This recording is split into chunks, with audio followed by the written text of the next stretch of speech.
Assalamualaikum warahmatullahi wabarakatuh. Selamat sore, salam sejahtera untuk kita semua. Terima kasih atas kesempatan yang diberikan oleh Bapak dan Ibu sekalian kepada saya pribadi untuk bisa melanjutkan kembali dalam tes interview lanjutan di tes kedua ini. Sungguh ini kesempatan yang sangat baik untuk saya untuk bisa sedikit menjelaskan terkait dengan pertanyaan yang telah diberikan oleh perusahaan.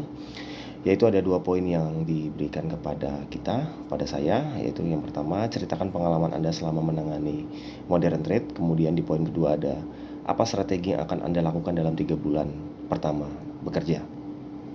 Ya, sebelumnya saya izin untuk memperkenalkan diri saya kembali. Nama saya Reza Laksatama. Saat ini saya domisili di Kuningan. Kemudian sebelumnya saya bekerja di salah satu perusahaan Commodity and Stock, yaitu yang ada di perusahaan di daerah Kuningan selama kurang lebih 2 tahun. Jabatan terakhir saya sebagai seorang MBM atau Marketing Business Manager. Kemudian sebelum di perusahaan ini saya juga berdikari di salah satu perusahaan food and beverage untuk di bagian operational leader ataupun supervisor operasional. Dan di sini tugas dan tanggung jawab saya kurang lebih hampir sama sebagai seorang sales dan penjualan untuk menekan daripada target perusahaan.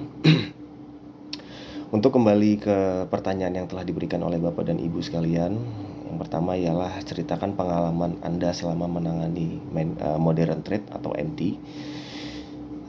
Tepatnya di 2018 ketika saya menjabat sebagai operational leader, ada satu case atau produk yang harus saya upsell pada saat itu, yang dimana perusahaan ini tergolong perusahaan startup yang baru mengembangkan perusahaannya di bidang F&B atau food and beverage, yang dimana tugas saya sangatlah lumayan berat pada saat itu karena harus mempromosikan beberapa produk baru yang dimana kompetitor pada saat itu pun juga sangat banyak. Di sini saya ditugaskan ataupun diberikan tanggung jawab oleh perusahaan untuk bisa memberikan impact yang bagus sehingga akan ada income juga yang bagus untuk perusahaan. Tentunya inovasi-inovasi seperti apa yang saya lakukan. Di sini saya bekerja sama dengan tim saya, yang kebetulan pada saat itu saya punya 5 tim, khusus tim penjualan. Kita pada saat itu hanya punya 2 branch yang ada di Central Park dan Senayan City. Di sini saya membuat beberapa strategi marketing tentunya terkait dengan modern trade. Yang pertama dalam hal promosi. Artinya promosi ini saya kemas dalam bentuk e-commerce yang bisa diakses oleh banyak orang dan mudah juga diakses oleh banyak orang. Dan mungkin pada saat yang sama sangatlah banyak perusahaan-perusahaan kompetitor lain yang sudah memanfaatkan e-commerce tersebut. Tetapi di situ saya tidak pantang menyerah untuk bisa menyebarkan strategi marketing yang saya lakukan di perusahaan ini, yaitu saya membuat yang namanya website. Website di sini saya bentuk dengan IT developer saya pada saat itu. Saya bekerja sama dengan IT developer untuk membuat satu website yang dimana itu akan sangat mudah diakses oleh konsumer-konsumer di luar sana yang belum tahu produk yang kita jual. Kemudian di situ 1 bulan pertama kita running, pendapatan yang didapatkan oleh satu cabang, cash flow yang kita dapatkan dari satu cabang cukup lumayan terkait dengan produk yang kita tawarkan. Kemudian running bulan kedua sangat lumayan ketika website itu kita kembangkan kembali menjadi inovasi-inovasi baru. Contohnya di situ saya bekerja sama juga dengan desainer IT developer untuk bisa mempercantik website yang ada di sana. Kemudian kita juga lebih giat mendelegasikan produk-produk kita kepada konsumer baru yang belum pernah mendengar nama produk yang ada di kita. Kemudian saya selalu melakukan train kepada sales-sales saya, SPG saya, untuk bisa menekan lagi angka sales di bulan kedua melalui website yang ada di aplikasi itu. Kemudian setelah bulan ketiga yang kita rasa penjualan sudah lumayan bagus, tetapi tidak diikuti dengan pelaporan-pelaporan yang diterima oleh head office pada saat itu. Kemudian kita sebagai perusahaan modern trade tentunya tidak diam untuk tidak ambil langkah ke depannya seperti apa terkait dengan pelaporan-pelaporan daily-nya, weekly, monthly maupun kuartal dan yearly. Di situ saya bekerja sama dengan store manager yang kemudian ditunjuk oleh head office untuk bisa melakukan pemasaran kembali, bagaimana supaya pelaporan-pelaporan ini tidak berantakan dalam sistem offline maksud saya.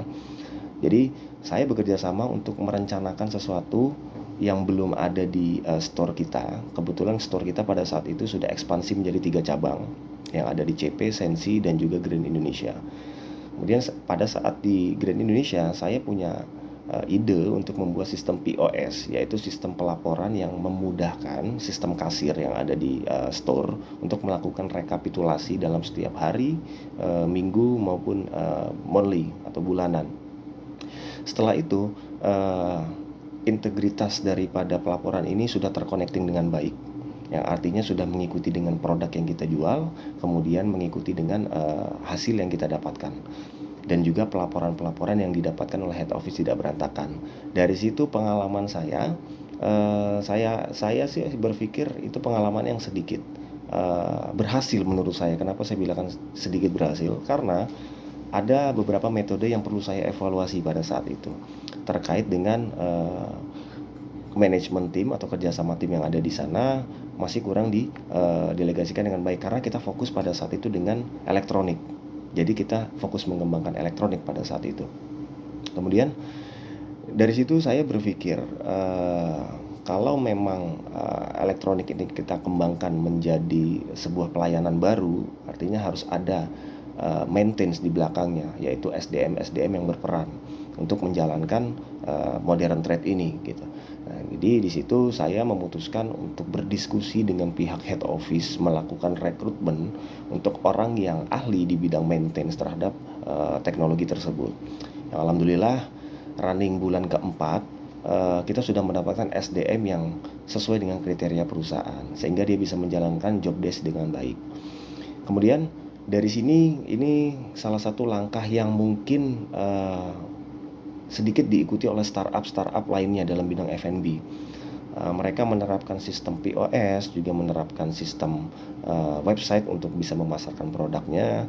Karena yang kita tahu modern trade ini seperti supermarket seperti ini, F&B khususnya, memang dibutuhkan inovasi-inovasi terbaru terkait dengan penjualan produknya, tidak hanya dari segi offline, karena kita juga harus memanfaatkan online, yaitu melalui e-commerce tadi, e-commerce apapun itu. Kita bisa jual melalui, mungkin bisa di let's say Shopee atau GoFood dan GrabFood dan something else.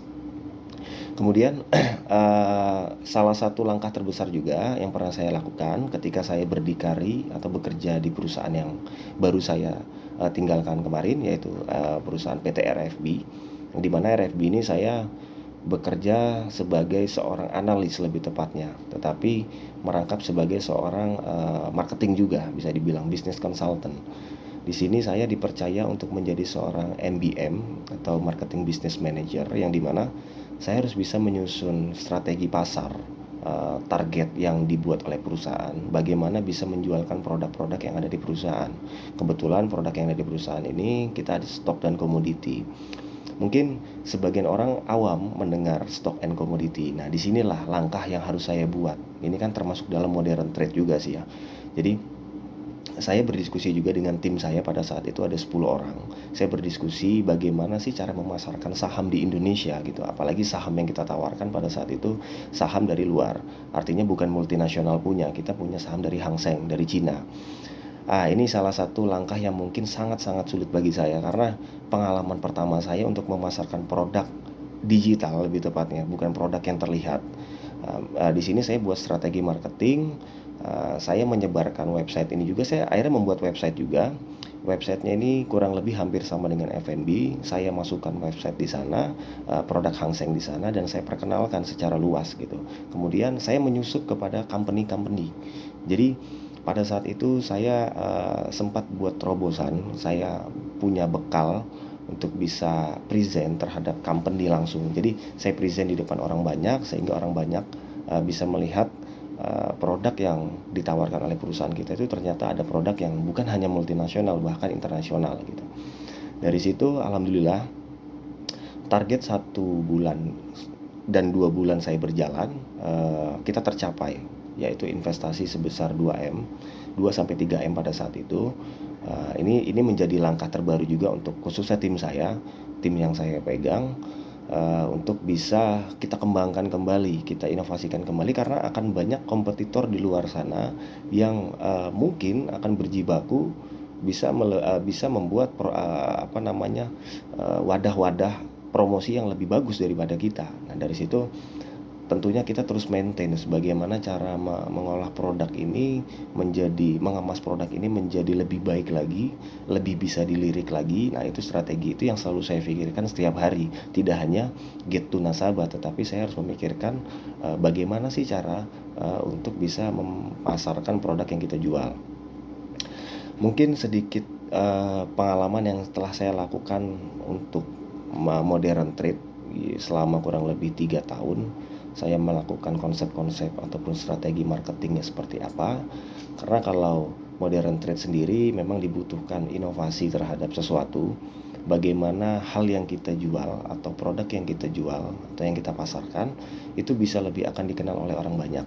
Dan sistem manajemennya juga, strategi manajemennya juga harus dilakukan dengan baik dan dengan dikemas secara profesional. Begitupun juga dengan sistem promosi dan lain sebagainya.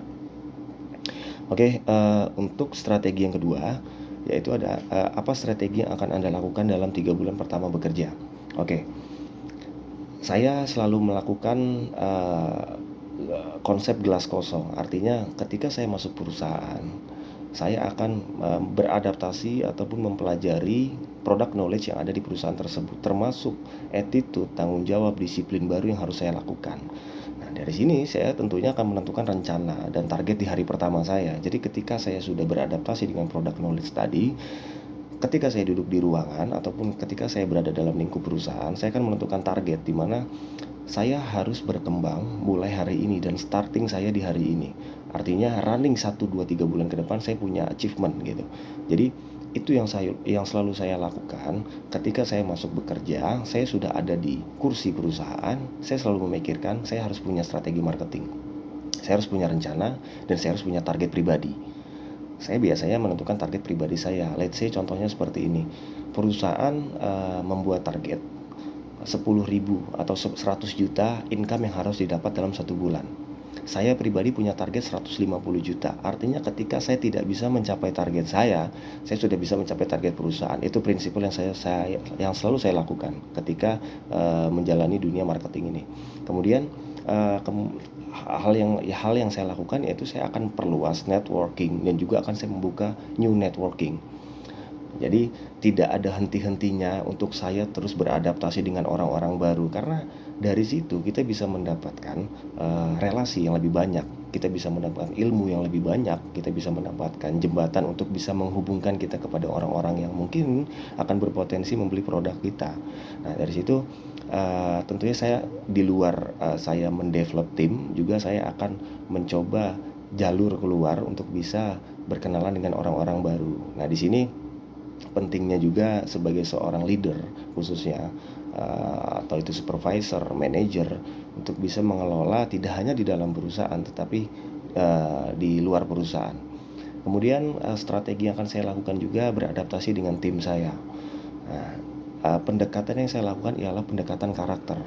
Saya harus mengenal karakter dari masing-masing tim saya, karena dengan hal ini saya bisa memahami kinerja mereka seperti apa, produktivitas mereka sampai sejauh mana, dan efektivitas mereka sampai di mana. Jadi hal-hal seperti inilah yang harus saya lakukan. Sebetulnya hal-hal yang sangat simpel, tetapi mungkin sebagian orang tidak banyak menggunakan hal-hal seperti ini, lebih mengedepankan hasil dan hasil gitu. Kalau saya pribadi, saya akan mengikuti proses. Tentunya achievement itu akan ada di hasil, tetapi proses ini harus diikuti dengan baik, karena evaluasi itu akan kita bisa temukan ketika ada proses. Kalau kita tiba-tiba ada hasil, tidak ada proses, evaluasi tidak akan bisa dilakukan. Nah, itu yang selalu saya lakukan. Sebelumnya saya pegang hampir 10-15 orang. Saya selalu tanya prosesnya mereka seperti apa. Ketika mereka ada kendala dalam satu proses, saya akan bantu untuk kasih masukan, dan kita akan sharing dalam satu forum formal. Kita tentukan evaluasi, kita tentukan jalan keluarnya seperti apa. Nah, ini akan memudahkan kita untuk menemukan masalah terjalannya di mana, sehingga ketika menjalankan di hari berikutnya atau di someday kita bisa menyelesaikan ini dengan baik. Kebersamaan tim. Kemudian solidaritas terhadap tim. Kalau saya tipikal orang yang mencontohkan, artinya saya tidak banyak berteori, saya mencontohkan apa yang saya lakukan, otomatis tim saya akan lakukan gitu. Jadi kalaupun kita tidak melakukannya dengan baik, otomatis feedback ke tim kita pun juga tidak akan baik. Nah dari sini baru secara apa namanya sedikit saya akan menyampaikan target perusahaan bahwa kita punya target sekian. Bagaimana kita menyelesaikan target ini dalam waktu sekian. Nah inilah yang perlu yang akan saya lakukan daily-nya kepada tim-tim saya untuk bisa mencapai target yang perusahaan minta. Kemudian tentunya saya punya target pribadi secara tim. Jadi saya punya, kalau di dalam tim saya punya 3 target. Saya punya target perusahaan, saya punya target tim, dan saya punya target pribadi. Kalau ketika target pribadi saya sudah tercapai, artinya kedua target ini akan terus tercapai gitu. Jadi pentingnya komunikasi juga. Jadi selama 3 bulan saya mulai bekerja, tentunya saya akan memperbaiki komunikasi dengan tim saya. Saya akan melakukan intensitas komunikasi dengan mereka semua agar pekerjaan yang kita lakukan juga berjalan dengan baik. Oke, mungkin itu salah 3 mungkin ya strategi yang akan saya lakukan ketika saya mulai bekerja dan saya mulai duduk di perusahaan. Yang pada intinya, ketika saya sudah masuk dalam payung perusahaan, saya akan bertanggung jawab semaksimal mungkin. Saya akan menjalankan segala tugas apa yang perusahaan minta, dan saya akan menjalankan amanah yang perusahaan mau. Jadi sebagaimana mungkin dan sebaik mungkin saya melakukan dan membuat diri saya punya integritas yang tinggi terhadap banyak orang. Oke, mungkin itu saja yang bisa saya sampaikan terkait dengan 2 case yang perusahaan berikan kepada saya. Kurang lebihnya saya mohon maaf jika ada perkataan yang tidak disengaja, saya mohon maaf. Mudah-mudahan ini bermanfaat dan bisa mencapai saya, dan saya berharap saya bisa bergabung dan join di perusahaan ini dengan baik, dan saya bisa memberikan feedback juga dengan baik untuk perusahaan. Kemudian dan mungkin jangka panjang saya di sini pun juga insya Allah akan terus berjalan. Terima kasih. Sebelumnya wabillahi taufiq wal hidayah. Wassalamualaikum warahmatullahi wabarakatuh. Selamat sore, salam sejahtera untuk semua.